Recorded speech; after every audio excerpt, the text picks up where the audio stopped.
Bonjour tout le monde, c'est Paul Lavoie avec vous. Aujourd'hui, on fait une vidéo vraiment intéressante sur le cycle du Bitcoin et des crypto-monnaies et de tous les altcoins. Dans la vidéo, je vais vous présenter 3 scénarios pour le Bitcoin et les crypto-monnaies pour la prochaine année et les prochaines années. Rappelez-vous que c'est impossible de prédire l'avenir à 100%. On peut seulement se fier aux tendances et aux probabilités qu'on a vues dans les dernières années.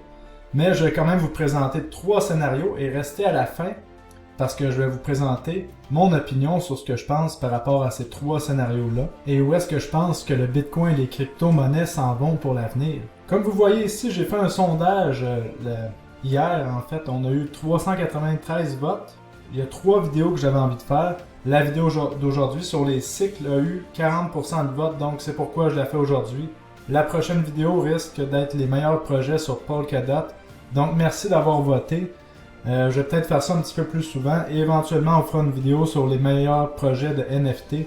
Mais là pour l'instant, on est dans ce que je pense une bulle des NFT, donc c'est peut-être pas le meilleur moment d'acheter des projets qui sont dans la catégorie des NFT. J'aimerais aussi avoir votre opinion par rapport au cycle du Bitcoin et des altcoins dans les commentaires. Ça serait vraiment intéressant qu'on puisse en jaser ensemble. Aussi, je vous rappelle que la formation l'ABC du trading en crypto-monnaie vient de sortir sur mon site web cryptoformation.ca dans la description du vidéo juste en bas ici. Et on a toujours la formation de base pour les gens qui débutent en crypto-monnaie.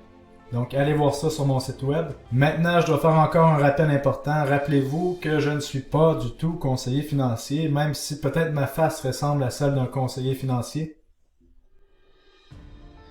Je ne suis qu'un gars dans son bureau qui fait des vidéos pour le plaisir et pour dire son opinion sur ce qui va arriver dans les prochaines années par rapport aux crypto-monnaies.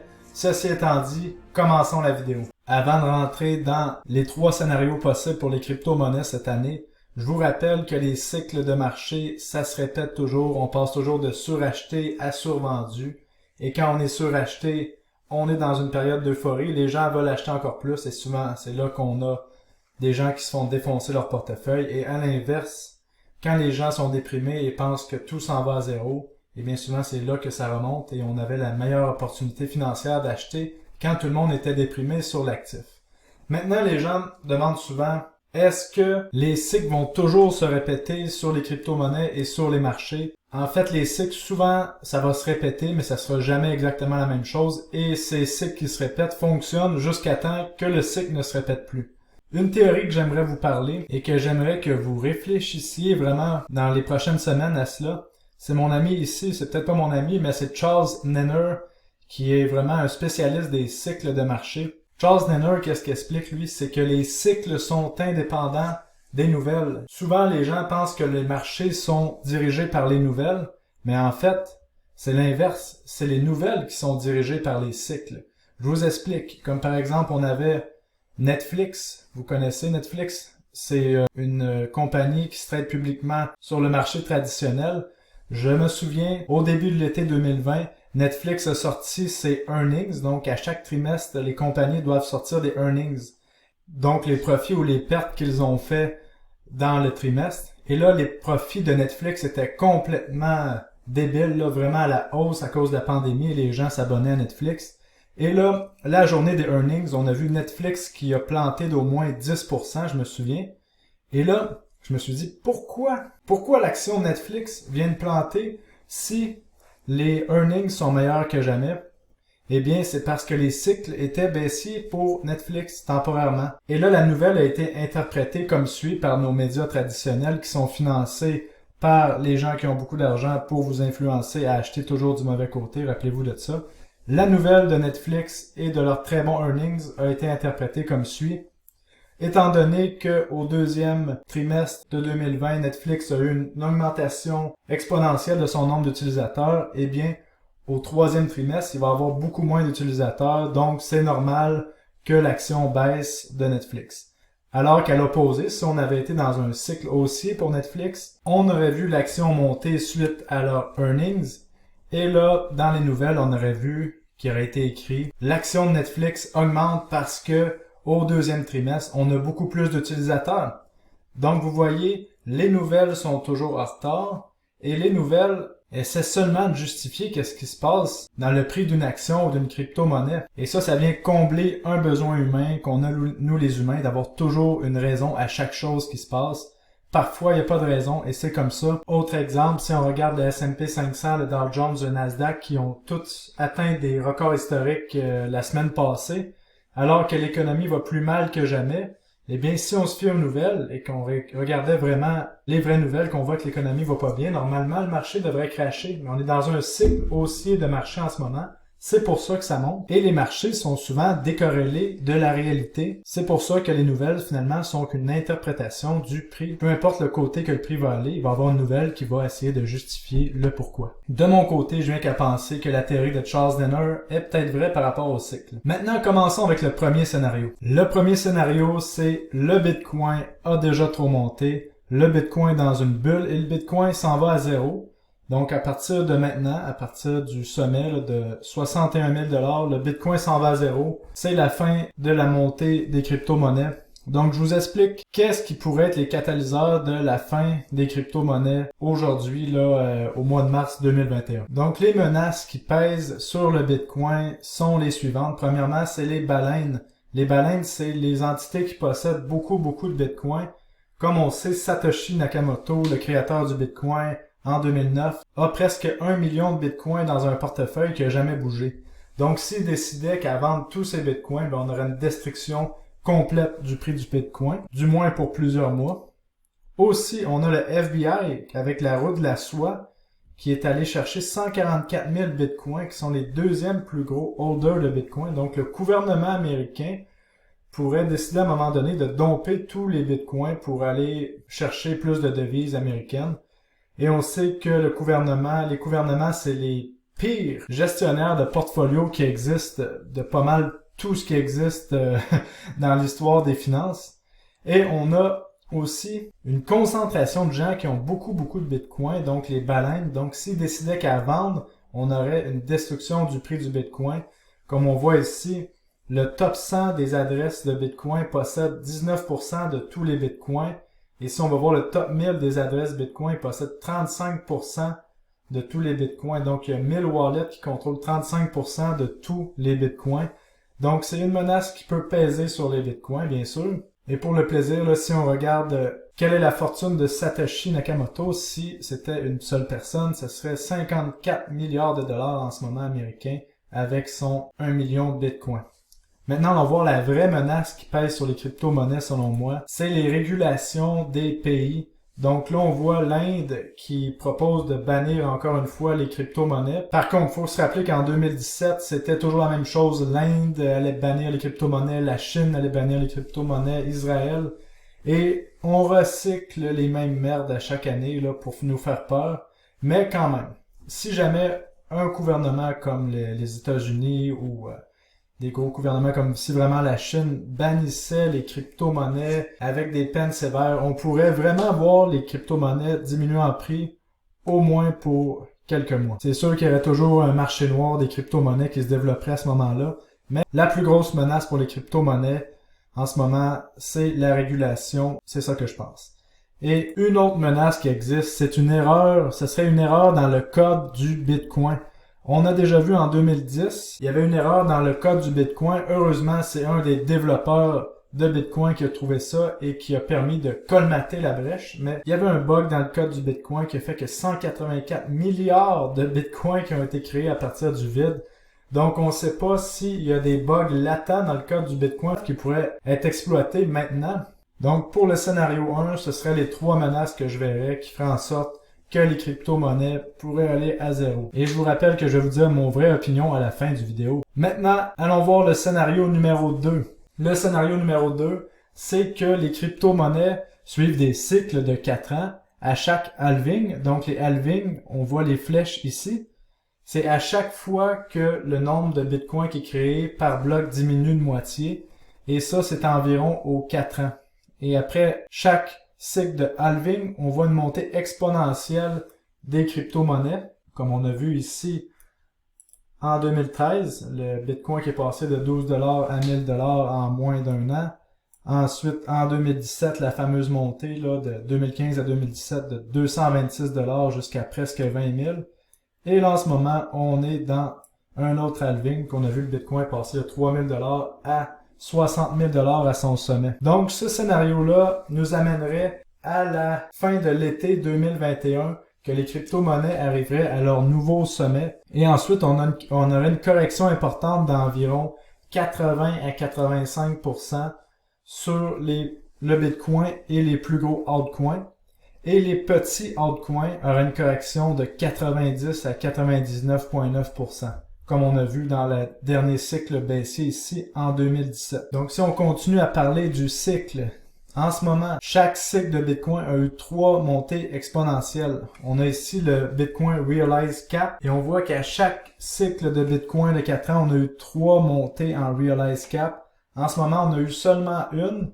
On va bientôt voir la deuxième. Et ensuite une troisième, qui serait sûrement à la fin de l'été 2021. Si on suit le scénario des cycles qui se répètent de 4 ans, la montée du Bitcoin et des crypto-monnaies serait parsemée de corrections de 30 à 40% lors de toute la montée exponentielle jusqu'à un nouveau sommet. Si on suit les mêmes pourcentages de gains qu'en 2017, le Bitcoin irait autour de 200 000 $ pour la fin du bull run à la fin de l'été 2021. Et là, si on regarde les paraboles ici, comme vous voyez les cycles précédents, une fois qu'on vient briser la parabole, on s'en va vers un marché baissier là, d'environ 2 ans. Et la fameuse correction de 80 à 85%. Et encore plus sur les altcoins. Ce qui fait que le scénario 2 est viable, c'est que le Bitcoin nous a prouvé déjà à 3 reprises qu'il y avait le même cycle. Donc, les cycles seraient viables jusqu'à temps qu'ils ne soient plus viables. Mais pour l'instant, on est encore en train de suivre le même genre de cycle sur le Bitcoin, ce qui fait que le scénario 2 reste une possibilité quand même vraiment intéressante à suivre. En plus, si on suit le deuxième scénario, ça veut dire que peu importe les nouvelles qui vont arriver, peu importe si tel pays régule les crypto-monnaies, peu importe si telle entité dompte ces crypto-monnaies, le cycle va se produire, peu importe qu'est-ce qui se passe au niveau des nouvelles. Donc, les cycles serait avec le scénario 2. Maintenant, allons voir le scénario numéro 3. Le scénario numéro 3 serait que le Bitcoin et les crypto-monnaies seraient dans un super cycle qui durait plus de 10 ans, comme on voit avec les compagnies en technologie en ce moment. Je vous montre pourquoi c'est quelque chose de possible. On est en train de regarder ici la charte de Apple. Vous connaissez Apple, la grosse compagnie de technologie. Eh bien, regardez les cycles qu'elle a eu. La compagnie qui a commencé en 81 a commencé à 5 sous, a monté jusqu'à 25 sous, a crashé pendant 2 ans, ensuite a remonté jusqu'à 53 sous, est venu encore crasher jusqu'à 12 sous en 97. Ensuite, on est monté jusqu'à 1 $ en l'an 2000. Ensuite, on a eu le crash de l'an 2000. Et par la suite, comme vous voyez, on a monté sans arrêt pendant pratiquement 20 ans. Donc, ça vous fait penser un petit peu au Bitcoin, qu'on a eu déjà 3 cycles avec une montée, un crash exponentiel, une montée et un crash. Et là, qu'est-ce qu'on verrait? À cause de l'adoption des institutions au niveau des crypto-monnaies, là, comme là, on voit PayPal, on voit Visa, Mastercard, tout le monde veut être impliqué dans les crypto-monnaies. On voit tous les gros hedge funds qui veulent être impliqués dans les crypto-monnaies. Mais ça ferait en sorte qu'on aurait une courbe beaucoup plus smooth avec le Bitcoin, donc beaucoup moins de crash violents là, de 30 à 40% dans les prochaines années, et on aurait toujours une montée exponentielle. Dans ce scénario-là de super cycle de 10 ans, on ne tient pas compte des cycles de halving, on tient compte que maintenant, les crypto-monnaies vont être adoptées de façon mondiale, et que ça va être ça, le futur des monnaies et des technologies pour les prochaines années. En plus, maintenant qu'on voit les pays qui veulent faire leur CBDC, donc les monnaies des banques centrales avec des blockchains, on voit vraiment que l'adoption est là pour rester. Et quand on voit des compagnies comme Tesla qui achètent du Bitcoin, c'est pas pour revendre dans 1 an ou 2. C'est sur le long terme. Et en plus, avec l'impression monétaire des banques centrales, qui arrêteront pas jusqu'à la fin du COVID et sûrement après, eh bien, on risque d'avoir plusieurs années de montée exponentielle des crypto-monnaies et de dévaluation des devises papier, le fiat. Donc, avec ce scénario, on pourrait voir un Bitcoin qui monte jusqu'à 500 000 $, 1 million de $. Il n'y a pas vraiment de limite, en fait, parce que plus que les banques centrales impriment des devises fiduciaires, plus il y aurait de dévaluation des devises fiduciaires et plus le prix des crypto-monnaies monterait toujours à la hausse. Donc voilà le troisième scénario, un super cycle de plusieurs années et on verrait encore des corrections, mais beaucoup moins longues qu'on a vu dans les dernières années. Donc maintenant, je vais vous dire mon opinion par rapport à tout ça. Ce que je pense personnellement, c'est qu'on est dans un mix des trois scénarios, parce qu'il y a plusieurs possibilités qui peuvent se passer en même temps. Mais je pense un peu plus du scénario numéro 2 avec les cycles, parce que jusqu'à maintenant, les cycles du Bitcoin de 4 ans nous ont prouvé que on avait une montée exponentielle suivie d'un crash. Et toute montée exponentielle finit toujours par une correction de 80-85%. C'est une des lois du trading. Donc, voici ce que je pense. Je pense que le Bitcoin va continuer de monter jusqu'à la fin de l'été 2021. Mais la différence, c'est que je pense qu'il va y avoir un crash par la suite. Sauf que pour le Bitcoin, étant donné qu'on a les institutions et tous les hedge funds qui embarquent, je pense qu'on va avoir un crash de peut-être plus 50 à 60% si on n'a pas de montée trop exponentielle. Par exemple, si le Bitcoin atteint un 200 000 $ américains, là on pourrait avoir un crash de seulement 50%. Mais si le Bitcoin monte à 500 000 $, ben là, attendez-vous un crash de 80-85%. Pour répondre au troisième scénario, est-ce qu'on est dans un super cycle? Est-ce qu'un super cycle s'en vient? En fait, oui, on est déjà dans un super cycle selon moi. Si on se met en logarithmique, regardez, depuis déjà 10 ans, on a passé de quelques sous sur le Bitcoin à 60 000 $. Donc, si on achetait du Bitcoin il y a 10 ans et qu'on le regardait aujourd'hui sans avoir regardé tout ce qui s'est passé entre, on a quand même des gains qui sont juste complètement hallucinants. Donc, je pense que ce super cycle-là va quand même continuer. C'est pas parce que ça crash fin 2021, selon moi, que c'est la fin du Bitcoin. Je pense qu'ensuite, on va remonter et avoir le même genre de cycle pour l'avenir. Donc là, on spécule, on est très loin. On pourrait, si on suit ces cycles-là, voir une autre montée exponentielle en 2024-2025. Mais encore là, seul l'avenir nous le dira. Je ne suis pas prophète et personne n'est prophète. Le marché a toujours raison. Rappelez-vous de ça. Maintenant, pour les altcoins.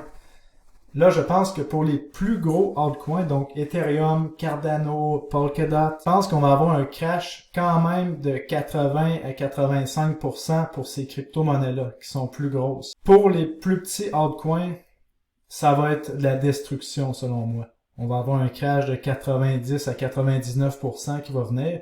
Pourquoi est-ce que je parle toujours d'un crash qui va arriver sur les altcoins?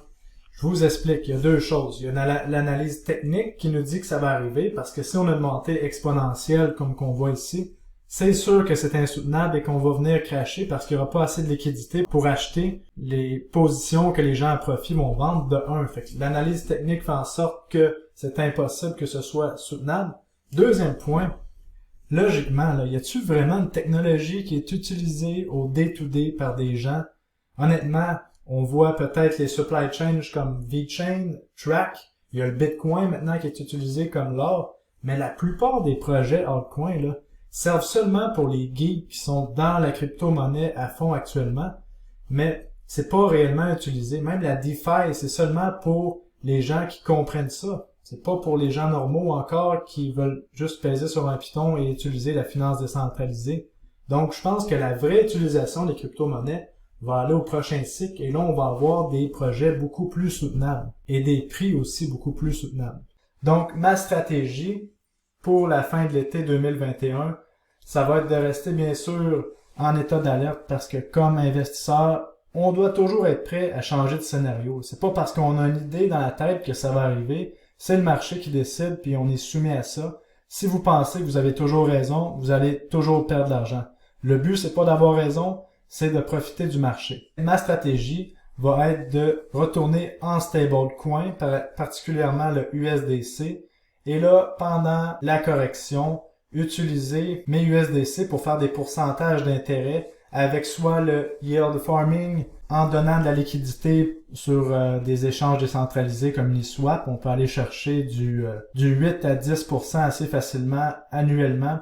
Et si on est un peu plus agressif, on peut aller chercher peut-être du 20, 30, 40% annuellement en restant en stablecoin avec certaines stratégies qu'on pourra parler plus tard dans l'année quand ça va être le temps de retourner en stablecoin. Aussi, je compte bien faire du trading sur marge et shorter les crypto-monnaies alternatives qui ont promis certaines choses et qui n'ont pas délivré la marchandise. Parce qu'eux, on va les voir corriger de 90% et probablement 99%, comme on voit ici, Populus, qui était un de mes coins préférés en 2017, qui a fait du DeFi avant son temps, donc la finance décentralisée, avant que ce soit populaire.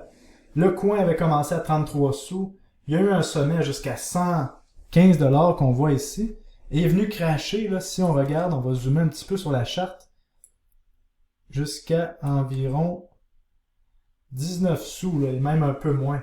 Donc vous voyez, ça c'est de la destruction de 99,9% de son portefeuille. Donc je compte prendre des positions short sur ces projets-là qui soit n'ont pas délivré ou que finalement n'étaient que du vent parce qu'on va voir beaucoup de fausses promesses dans ce marché aussi en 2021. Maintenant, je vais parler un petit peu plus de maintenant avec les altcoins. Pour les gens qui ont fait des profits faramineux, là, des fois 20, des fois 10, des fois 50, oubliez pas de sortir un petit peu d'argent, payez une dette. Payez une dette, ça vaut la peine. Juste, je sais pas, ça, vous avez votre auto, une carte de crédit, une dette qui vous écœure depuis longtemps, payez-la, vous allez être très content de ça dans les prochains mois, c'est certain. Sortez pas tout, c'est sûr, mais payez une dette, ça vaut vraiment la peine. Pour les altcoins en ce moment, comme que je vous expliquais, je pense qu'on est rendu ici. Si on regarde la théorie des Elliott Wave, on est actuellement dans la deuxième jambe haussière, donc vous voyez entre le 2 et le 3 ici. Et là, je pense qu'on est sur le point de voir la troisième jambe haussière de la deuxième vague, donc entre le 4 et le 5 ici. Donc on va avoir une montée assez explosive des altcoins, je pense, dans les prochaines semaines. Et ensuite, peut-être ça va être le temps de prendre des profits temporairement pour une correction là, entre le 3 et le 4 que vous voyez ici. Et sûrement qu'à partir du printemps et pour le reste de l'été, là, on va voir une autre montée exponentielle des altcoins. Mais encore là, c'est de la spéculation. On va regarder les chartes, on va analyser ça tous ensemble. Parce que les chartes, le marché ne ment pas. On peut jamais faire de prédictions sûres à 100%, mais on peut se fier à ce qui s'est passé dans le passé pour faire des projections futures. Donc pour les gens intéressés par du trading, je vous rappelle que j'ai ma formation qui vient de sortir, l'ABC du trading en crypto-monnaie avec 30% de rabais pour une durée indéterminée pour l'instant. Donc à voir dans la description du bas du vidéo. Si vous avez aimé la vidéo, mettez un like s'il vous plaît, ça aide pour l'algorithme YouTube. Abonnez-vous à la chaîne, j'espère un jour atteindre le 10 000 abonnés, j'aurais jamais pensé l'atteindre peut-être cette année, mais on est bien parti. Et j'aimerais avoir votre opinion, qu'est-ce que vous pensez qui va arriver dans la prochaine année par rapport au cycle des bitcoins et des altcoins? Écrivez ça dans les commentaires, ça va être bien intéressant de partager tous ensemble. Et pour les gens, dans les commentaires, rappelez-vous qu'il y a des scammers qui essaient de se faire passer pour moi, donc faites très attention à ça. Et je vous souhaite une excellente journée. On se revoit pour une prochaine vidéo. Salut tout le monde!